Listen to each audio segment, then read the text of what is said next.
Yang pertama, anak-anak kita ini kadang membuat orang tua tidak tenang. Kenapa? Karena anak-anak ini kadang-kadang orang tuanya ahli ibadah, orang tuanya ahli zikir, tapi anak-anaknya mungkin dia pergaulan bebas dan lain sebagainya, atau terpengaruh dengan lingkungan sehingga orang tua menjadi tidak tenang. Maka Rasulullah mengajarkan kita, adibu auladakum as-shalah. Ya, jadikan anakmu itu beradab atau berakhlak dengan sholat. Itu konsep pertama. Jadi anak-anak ini kita bangunkan dengan sholat. Apalagi sekarang momentum Isra Mi'raj, ini kita banyak membahas tentang sholat. Ustadz-ustadz kita pada memberikan keterangan tentang sholat. Anak-anak kita itu diadabkan mereka dengan sholat. Jangan dibangunkan hanya dengan perkara dunia. Bangun-bangun itu ayam belum makan.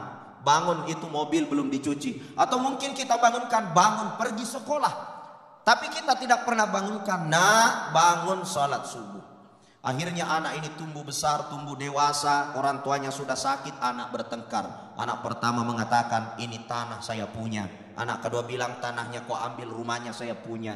Orang tua lagi sakit, gak ada yang ngurusin. Kenapa? Karena memang dari awal kita tidak pernah membuat anak kita ini beradab dengan sholat. Karena sholat ini dia akan menjadi cahaya penerang untuk menjadikan anak kita lebih teliti, lebih lebih menjaga diri, lebih disiplin. Itu adab pertama. Kemudian yang kedua, dekatkan dengan orang-orang soleh. Ya, kenapa? Karena anak ini memorinya harus dibangun. Jadi untuk menyebabkan anak kita menjadi anak waladun salih, anak yang saleh yang akan membawa ketenangan kepada kita, yang menjadi qurrata ayun, tentu kita harus mendekatkan dengan orang-orang soleh.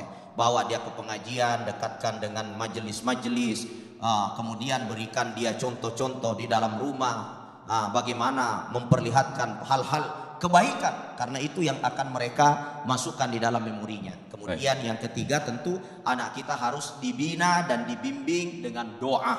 Artinya kita ini harus mendoakan. Kita tidak punya daya dan upaya, yang bisa memberikan petunjuk hanya Allah Subhanahu wa taala. Ad-du'a'u silahul mu'minin. Senjata kita adalah bagaimana senantiasa mendoakan anak-anak kita.